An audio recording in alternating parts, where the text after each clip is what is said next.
Interpreter is Preeti Janet and I am Ashley Mazuri.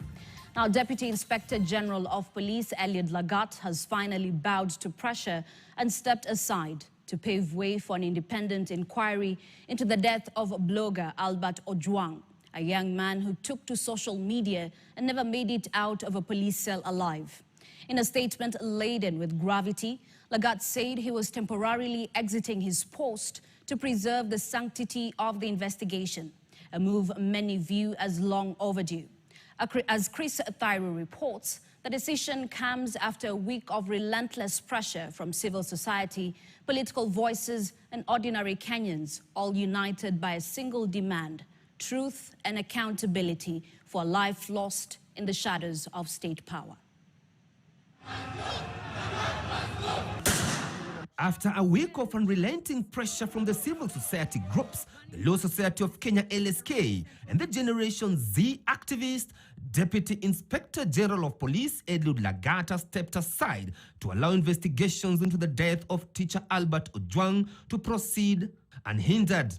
LAGAT, who has been under intense scrutiny over Ojwang's controversial arrest and subsequent death in custody, was the complainant in the matter. In a statement to newsrooms, LAGAT announced, and I quote, "I have today opted to step aside from the office of the Deputy Inspector General, Kenya Police Service, pending completion of investigations.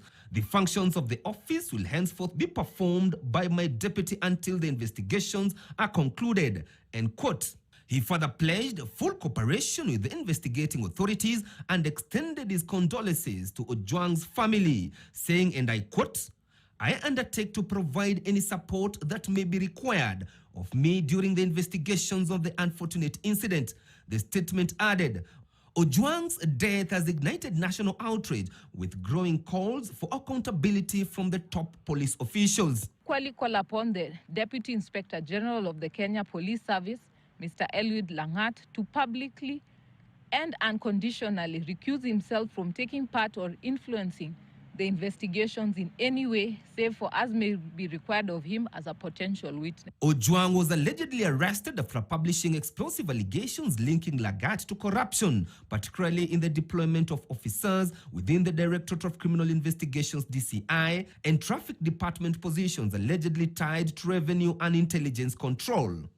Inspector General of Police Douglas Kanja, while appearing before the Senate on 11th June, confirmed that the investigations were initiated after social media posts accused LAGAT of deep-rooted corruption, alleging that he owned high-value property in Dubai, including one tagged as 296 million, with one viral post even labeling LAGAT as a mafia police figure.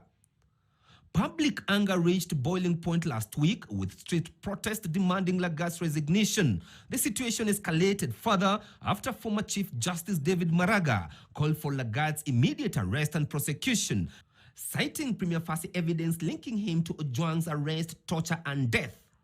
We demanded the arrest of the DCI because he lied on oath under the IG, as well as Mr. LAGAT himself. And they be prosecuted, and those, of course, who are associated with the murder of Ojwang. Even as the Gen Z plan to hold peaceful demonstrations on Tuesday, the civil society has already moved to court, seeking not only LAGAT's permanent resignation, but also his prosecution alongside other officers from Central Police Station, including OCS Samson Talam, who are already under investigation in connection to the incident. Chris Thyro, KTN. The murder of Albert Ojwang has torn the mask of a police service in freefall. The facade of discipline and duty. All right, this feels almost illegal to know, but our windows were so old and just desperately needed to be replaced. So I